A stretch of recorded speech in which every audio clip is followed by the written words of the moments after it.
India Pak സംഘർഷം അവസാനിപ്പിക്കാൻ മധ്യസ്ഥത വഹിച്ചെന്ന അമേരിക്കൻ പ്രസിഡന്റ് ട്രംപിന്റെ അവകാശവാദത്തെക്കുറിച്ച് പ്രധാനമന്ത്രി നരേന്ദ്രമോദി മൗനം പാലിക്കുകയാണെന്ന് കോൺഗ്രസ്. ഇന്ത്യ പാക് സംഘർഷത്തിൽ അമേരിക്ക മധ്യസ്ഥത വഹിക്കുന്നതിന് ഇന്ത്യ സമ്മതിച്ചോ എന്ന് വ്യക്തമാക്കണമെന്ന് കോൺഗ്രസ് ജനറൽ സെക്രട്ടറി ജയറാം രമേശ് ആവശ്യപ്പെട്ടു. വളരെ വൈകി പ്രധാനമന്ത്രി രാജ്യത്തോട് നടത്തിയ അഭിസംബോധനയുടെ തൊട്ടുമുൻപ് പ്രസിഡന്റ് ട്രംപിന്റെ വെളിപ്പെടുത്തലുകൾ പുറത്തുവന്നത് മോദിയുടെ പ്രസംഗത്തിന്റെ സാംഗത്യം ഇല്ലാതാക്കി. പാകിസ്ഥാനുമായി ചർച്ച നടത്താൻ ഒരു നിഷ്പക്ഷ വേദി ഇന്ത്യ ആവശ്യപ്പെട്ടിരുന്നോ എന്ന് വ്യക്തമാക്കണം. ഇന്ത്യൻ കമ്പോളം അമേരിക്കയ്ക്ക് തുറന്നു കൊടുക്കാമെന്ന് സമ്മതിച്ചോ എന്നും വ്യക്തമാക്കണം.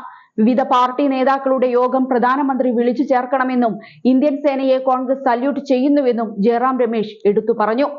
ഇരു രാജ്യങ്ങളും തമ്മിലുള്ള ആണവ സംഘർഷം തന്റെ ഭരണകൂടം അവസാനിപ്പിച്ചതായി ഡൊണാൾഡ് ട്രംപ് അവകാശപ്പെട്ടിരുന്നു.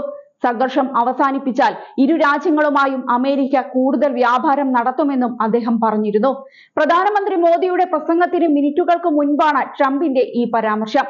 പ്രധാനമന്ത്രി മോദി ട്രംപിന്റെ ഈ അവകാശവാദങ്ങളിലെല്ലാം മൗനം പാലിച്ചെന്ന് കുറ്റപ്പെടുത്തിയ കോൺഗ്രസ് സംഘർഷത്തിൽ US മധ്യസ്ഥത വഹിച്ചോ എന്നും ഒരു നിഷ്പക്ഷ സ്ഥലത്ത് പാകിസ്ഥാനുമായി ചർച്ച നടത്താൻ ഇന്ത്യ സമ്മതിച്ചോ എന്നും ചോദിച്ചു. എല്ലാ രാഷ്ട്രീയ പാർട്ടി നേതാക്കളുടെയും ഒരു യോഗം പ്രധാനമന്ത്രി വിളിക്കണമെന്നും കോൺഗ്രസ് നേതാക്കൾ ആവശ്യപ്പെട്ടു. എന്തൊക്കെ നിബന്ധനകളുടെ അടിസ്ഥാനത്തിലാണ് മധ്യസ്ഥത നടത്തിയതെന്ന് അറിയണം.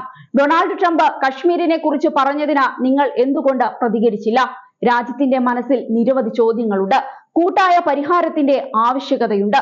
2 സർവകക്ഷി യോഗങ്ങൾ നടന്നു. പക്ഷേ നിർഭാഗ്യവശാൽ പ്രധാനമന്ത്രി പങ്കെടുത്തില്ലെന്നും കോൺഗ്രസ് ചൂണ്ടിക്കാട്ടി. അതേസമയം ഇന്ത്യ പാക് സംഘർഷത്തിൽ അമേരിക്കൻ പ്രസിഡന്റ് ഡൊണാൾഡ് ട്രംപിന്റെ നിലപാട് ഇന്ത്യയെ സംബന്ധിച്ച് നിരാശാജനകമാണെന്നായിരുന്നു കോൺഗ്രസ് നേതാവ് ശശി തരൂരിന്റെ വാക്കുകൾ. അദ്ദേഹം ഭീകരവാദത്തിന്റെ ആസൂത്രകരെയും ഇരയെയും തെറ്റായി ഒരേ തരത്തിൽ തുലനം ചെയ്യുകയാണ്.